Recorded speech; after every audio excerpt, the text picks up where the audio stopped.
move on to my last best. So Chad got a request when he was out in Mart. No, this was actually Michael was at Mart. My bad. Hmm. It was Yeah. Michael. It was But it Michael. was Chad's friend. Chad's Yeah, Kevin friend. Schaefer, who I go way back to at least middle school with. We were in the same French horn class in sixth grade and see him from time to time in the football season. Really nice guy. So he made a mention to Michael then about we should have this entire podcast where we break down the best games we've ever seen. So we'll try to tackle it in one question. That would be like, I think that might be like a bespoke podcast just for Kevin, right? I'm not Yeah. sure. He's being really And nice. maybe we'll try that later, but I'm just gonna tell you right now we got about 9 minutes left.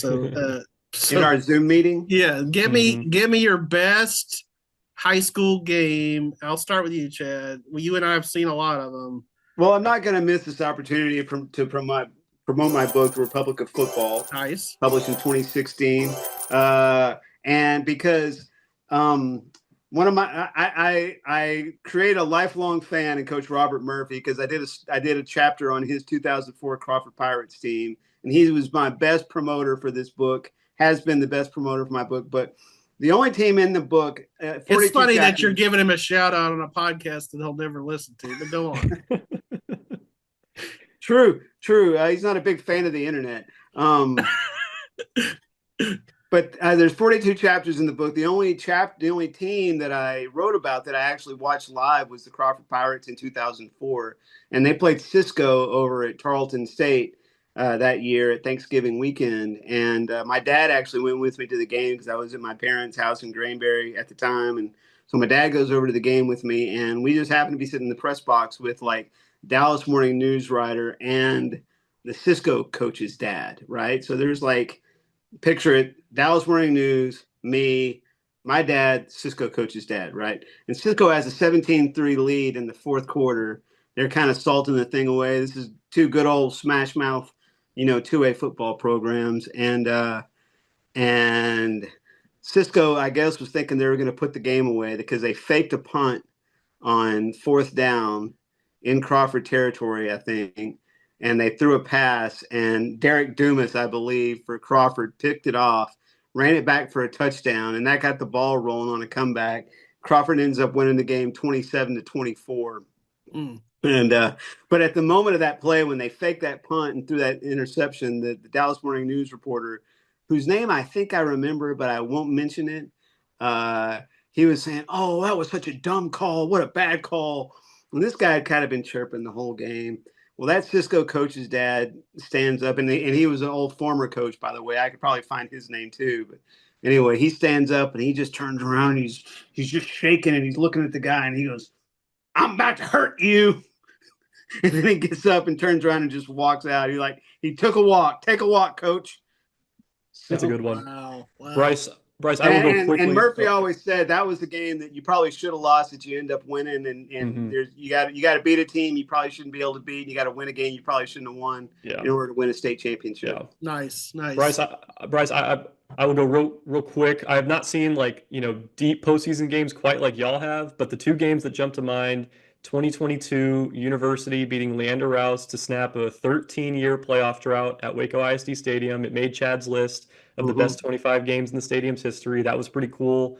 That was my, introduction to London Smith and the South Waco community, so that was a lot of fun. The other game I'll mention, it was down in Cedar Park in 2023. It was a 1-point win for Falls City over Bremond in a regional final, I think it was. Yeah, or a regional semifinal. And crazy game, and ended up coming down to a missed extra point. That as the Beavers held on, and unfortunately for the Beavers in that sense, it was basically like that game. It basically served as who was going to go lose to Chilton because DeCorian Evans was just unbelievable that year. So that's what I got. I'm gonna mention four, but I'm gonna run through three of them real quick. Calvert Sanderson for the 2002 six-man state title. I went all the way out to, and Chad knows a little bit of that story. I went around my elbow to get to my butt to get to this game out in San Angelo, but but Calvert came back in the second half of the state championship game after trailing and looking like they were going to get 45 and ended up winning the game. That one was incredible. One that was on Chad's list, our list of the top 25 at Waco ISD, was that triple overtime game between Waco High, A&M Consolidated. I had visions of this Robert Johnson pass where he's rolling left, throwing across his body to the right, and zipping it to the guy at like the 2-yard line. And that game stands out.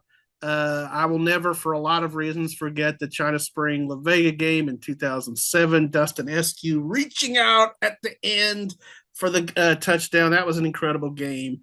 But the one I'll mention, we need to do the 20th anniversary of that game. Yeah, and maybe we do need a whole bloody story. Yeah, but the one I'll mention with a little more detail is the one I dubbed the Miracle at Moody.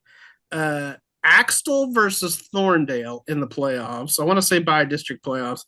It was played in Moody, and Axtell had I could not find the game story. If I really research it, I'm sure I could, but I found some other stuff I wrote about it. They had this quarterback. Mike Cadell was the coach at the time. They had this quarterback named Kevin Neal, and I described him as a human popcorn kernel. And he was just always bouncing around. Thorndale goes up 25-0 at halftime. It looks like just a nothing game. And Axtell comes charging back. Kevin Neal making plays all over the place in the second half.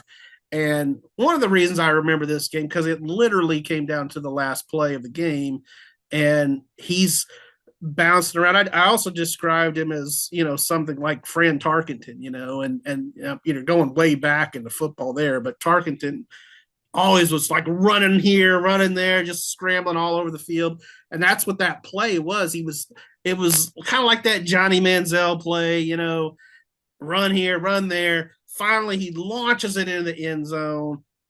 Axtell kid catches it for the touchdown, and Axtell wins 27-25. And like I said, I called it the Miracle at Moody. And I think that name kind of stuck. They still talk about that game out in Axtell, but that one was incredible. And so I always have like good vibes from the Moody press box because I'll never forget that game. I haven't covered a lot of games out in Moody, but that one certainly stands out. So pretty good.